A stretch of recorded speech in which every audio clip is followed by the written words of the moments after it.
Welcome back to the second part of our conversation. We have Corrie, Carrie, and Lindsey, and we're just continuing our discussion on pregnancy centers, women in crisis, and I wanted to especially go into some of the special challenges women might be having and facing. So I just wanted to hear a little from Carrie's perspective, just having a child with special needs and the experience even before, making, I know you already had made the decision, but, just kind of what you experienced in that process and maybe what women and girls would typically experience.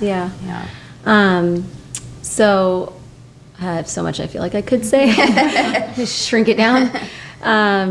Titus is my fourth, so I have an 8-year-old son, 6-year-old daughter, 4-year-old daughter, and a 2-year-old son with Down syndrome. And when I was 24 weeks, I took like the normal screening. I never really asked questions. I'm like, okay, whatever. Like the doctor sends in my blood and I'm like, just go with whatever they say. And he called, he said, hey, just want to let you know you're at like an increased risk, but it's still not too alarming. It's like, I think the normal for my age, which is I'm 33 now, I was 31 then, was like 1 in 300 something, and I was like 1 in 280. So it was like not crazy, but it was enough for them to want to test me again. They tested me again, and he called back and he's like, hey, this is actually really shocking to me, but it's the results are that it's a 99.9% your baby has Down syndrome. And I was like, okay, like it was shocking. I called Tiger right away and he's like, honestly, I mean, we can pray and believe for a miracle, but it would be an honor to raise a baby with special needs, which that in itself made me cry because I'm like the man that I'm married to. And it kind of started us on this journey. I'll be honest, I cried that first day more out of fear because of the unknown. All I knew, I don't know anyone super close who has Down syndrome. So the majority, and this is typical for most people who get a diagnosis or their daughter gets a diagnosis or whatever. All you know is like this idea of this disability, and you think, oh, their life's it's gonna be harder. They could have complications. I knew that there was I knew like the first thing that came to mind was I remember hearing that they can die early, and that they have heart problems, and that scared me. So I was more worried from a health perspective. Like I don't want my baby to suffer. Is my baby gonna die early? But as the weeks went on, we were like, man, I felt like I had the Lord, again, I'm trying to reduce this, but it started to be to the point where I didn't know really what to pray, because I feel like I had a glimpse of God's heart for people who are less valued, the ones people think don't matter as much, the ones that are more likely to be kind of pushed aside. And I can't really put it into words, but it was like travailing prayer. Like it was like I felt like the Lord said, you can't know the way I love them. And I think understanding how precious these ones are to Jesus made me feel like whether this baby has Down syndrome or not, we're going to adopt kids with special needs. Like that's how impacted I was by what God showed me. But I wanted a healthy baby. That's not wrong to want a healthy baby and not have, of course no one like wants their kids to suffer. So that we basically just started to pray, God, whatever gets you the most glory is what we want. And we did pray for his heart to be healthy, and he's really healthy. He's, I feel like God answered a lot of our prayers, but he has Down syndrome. And I'll just share this quickly in terms of my experience. And I think part of what I think could be helpful for the church and even encouraging women, mothers, anyone, men who have experiences with people with special needs, family with special needs, that it's so awesome to talk about it. And I think maybe you just don't realize how much people just don't know how to talk about things that are uncomfortable. But I went to an appointment. They like rushed me to Oahu. I went to a genetic specialist. She's not a doctor, like not a baby doctor. I'm thinking they want to make sure my baby's okay, because every time you go to the doctor, that's their job, is to make sure your baby's okay. So literally 2 years before, I had a emergency delivery with my daughter Liv. And I was 2 floors up at the same hospital in Oahu, and they were doing anything medically possible to save this baby. And she was only and Titus was only a few weeks younger than the youngest baby at the time when I was in the NICU. So for me, I'm going to the hospital thinking they want to make sure my baby's okay. And then I got there and I realized, oh, this is not what they want. It felt like an abortion clinic. Everyone in that room had gotten bad news. It was for genetic disorders. You're having all these specialist appointments. They're getting the amniocentesis to check and see like if you actually for sure have this genetic problem. And so I went in there and I'm sitting with this woman and she's like, okay, she's explaining to me what Down syndrome is. And she's like, sometimes you have all the ingredients for a cake and then it just comes out with something that you didn't want or weren't expecting. And I'm like, you're talking about my baby. Like, it was, honestly, I felt like I was like I was like, what's happening? Like, I was so confused. And then I started to realize like, oh, she wants to make sure I know I can have an abortion if I want. And that was like, for me at least, in my perspective, what it felt like her job was. It wasn't to like answer any of my questions, handle any of my fears. It was to like make sure I knew this is an option for me and I can choose it as soon as possible. So it got time, and I realized that throughout the conversation, and it got time, and she said, do you want the amniocentesis, which will like be 100% guarantee to say whether whether he has Down syndrome? I said, well, can it help? Like, does it help the baby? And she said, well, no, actually there's a slight chance of miscarriage. And I said, I really was respectful. And I said, honestly, I love this baby. It's not going to make a difference. And she her face changed, everything about her changed. And she was like, well, most women want this because there can be a lot of problems. And she just started going down this list of like all the things that could be wrong with him. And I'm like, okay, it's not gonna, and then I got a little defensive because obviously she's talking about my baby. I'm like, no, I love this baby. I want this baby. Can you please show me a doctor I can talk to? And I said, am I gonna get an ultrasound today? Check his heart. She's like, I'm not sure. We'll see if we can squeeze you in. Like, she's like so dismissive. She's like, here, you just need to sign this and let them know you're declining the procedure. And I was like, okay. And I'm like, my heart's racing, and I go back into the waiting room where I have to wait to see if they can give me an ultrasound. And I mean, you guys know this. In a normal situation, if a mother wants the baby, or it's not a baby with special needs, it's like so exciting. Like, oh, this is the nose. This is the not believers, like just normal nurses are like excited about your baby. And I got in there and they're like not even making eye contact with me. They're like, it's just so depressing. And I was like, I realized I'm like, oh, I can understand what's happening. So I was like, oh my gosh, look at their nose. Look, I was trying to go so out of my way to just obsess over my baby. And I'm like, it's a miracle that he's going to be alive in this age. I was getting a little bit I'm like, his life's a miracle. 80% of his kind are dead. I didn't say that.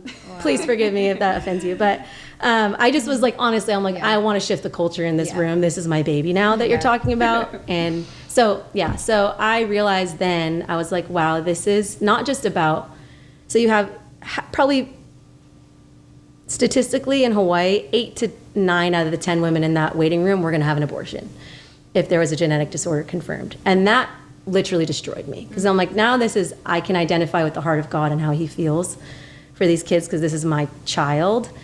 And I was devastated, and I was asking the Lord, what do I do? Do I preach the gospel? Do I beg them, please? I'll help you. I have people in my community who will adopt your baby. And I really just felt like the Holy Spirit said, you just keep giving value to what I value. And you put his life on display. And that's what I felt to do. And honestly, it's powerful. Titus has changed. Titus he's almost 2. And by the time he was 3 weeks old, it's probably one of the greatest reconciliations in my family happened through him.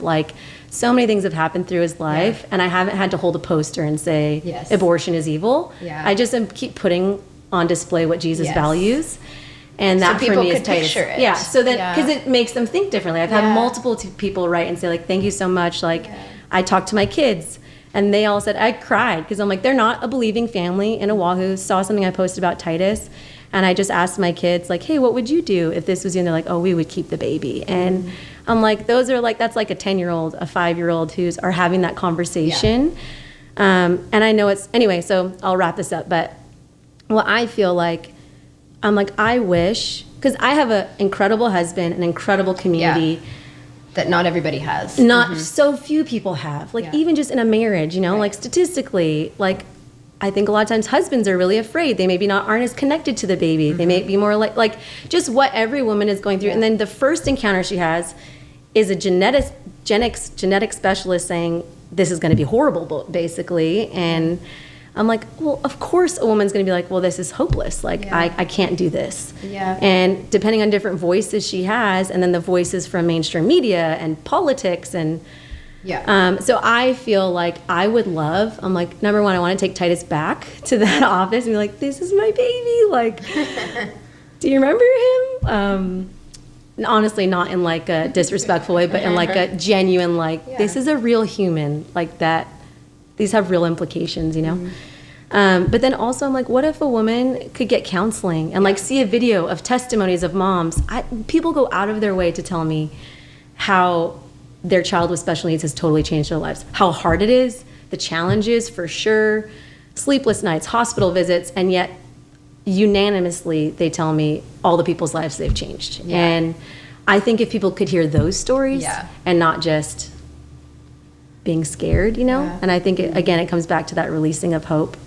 Well, and Lindsey you were talking about a slight shift in the direction you've gone, but in terms of being in the right place at the right time for women in their decision making, which means you have to be somewhat palatable to the medical field, because this was just routine for you. And so to have something routine for women that's unbiased, that's not, you know, monetarily motivated.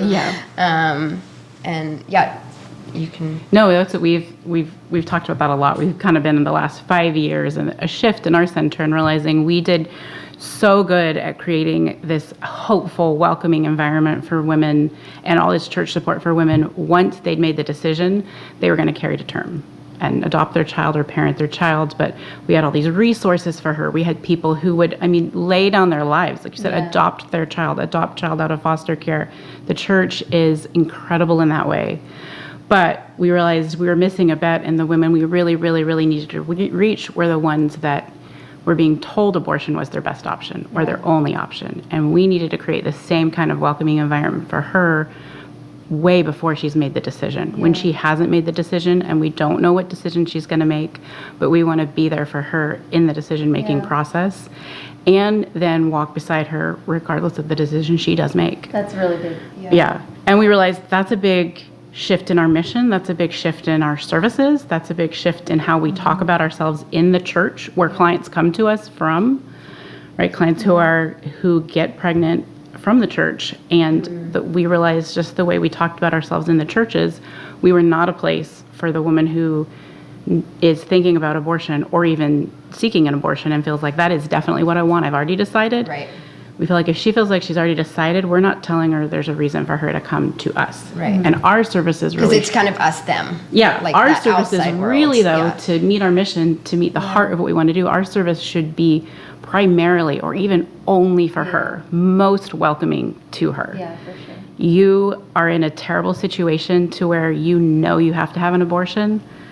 We better find a million reasons why you should come to our pregnancy center, which is why I even said we're thinking maybe we shouldn't be known as a pregnancy center, because we want to be the place that you want to come when you know you cannot possibly be pregnant.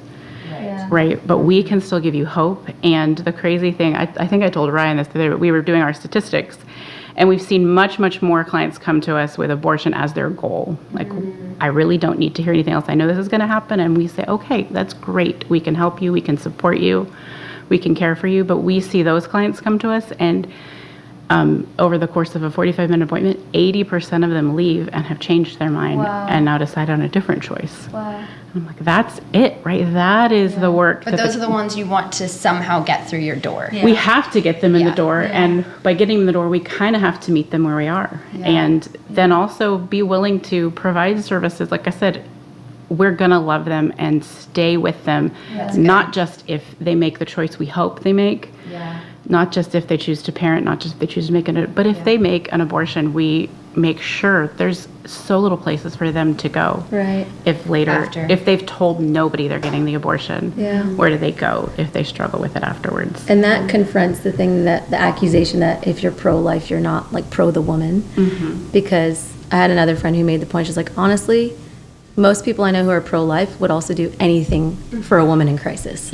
even if she's just had an abortion. Yep. Maybe not everybody, but for sure Yeah. within our communities, you know? So I think that's huge. Well, just giving hands and feet to that. Yeah. Because we would Yeah. say, sure, yeah, we support people no matter what Yeah. decision they make, but how? Yeah. You know? Right, and I think we've thought much more creatively about supporting the mother and supporting the baby Yeah. but a lot less creatively about supporting somebody who's on their way to an abortion facility or looking for information about how to terminate their pregnancy very quickly. Yeah. How in that moment and crisis do we support her? Because that's really where the crisis is. That's a challenge. It is. Like I said, even for us as a pregnancy ministry who's been around for 30 plus years, our board and everyone was like, we have not been doing this really appropriately. We Yeah. really need to rethink. I could see it being offensive to some people. Yeah, it was a conversation with donors and churches, and amongst our board, and we have volunteers, and but once you get it, then it does. We've all had compassion for women, and that, like you said, I see incredible compassion for anyone in the church. That's not shown to the world.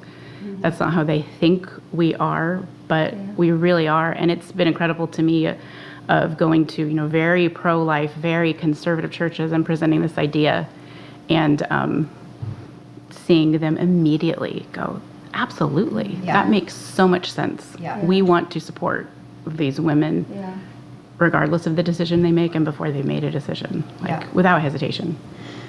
So Last question I have for you, Corrie. Just, we live in Hawaii in a very multicultural state. So we have people coming from all different kinds of cultural backgrounds and kind of different narratives for what we do with babies, how we live as family.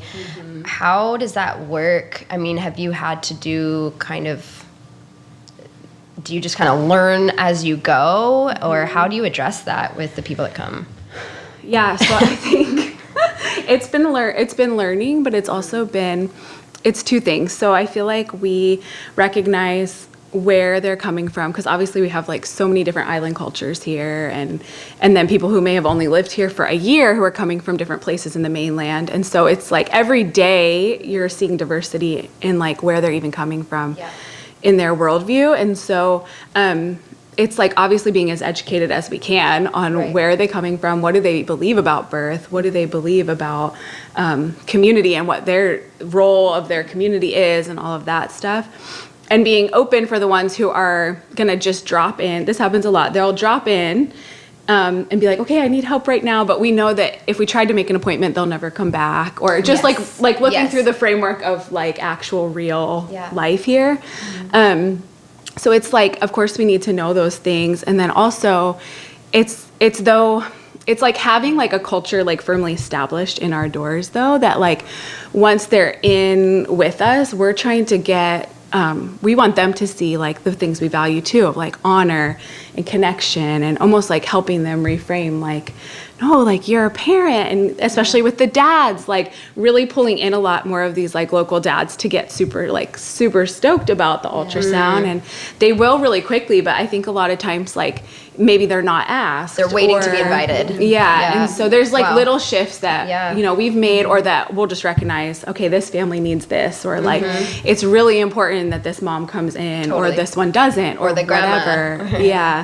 So it's also just like on our staff a little bit to just be like listening to Holy Spirit, and then just also using our minds to be like, what does this family actually need? But it does make it a little more tricky than if you were just like in a location where everyone's the same and has the same, not that everyone's the same anywhere. But I would think like an urban environment might be different. Like I'm a working mom, I can't handle this, or something, as opposed to I'm coming from a big family. Maybe there's a shame culture there or something like that. There would be a lot of different approaches. And I hope that this has been a helpful conversation for people. I'm so interested, just not being directly involved in the type of ministry you're doing, but indirectly just kind of working with humans in general. It's just, I think it's really good, like you said, to have conversations so people can be more aware, have more of an insight into people's experiences. And I'm just super grateful for the hard work you guys are doing, the lives that you're touching. And yeah, thank you for being willing to share. Yeah.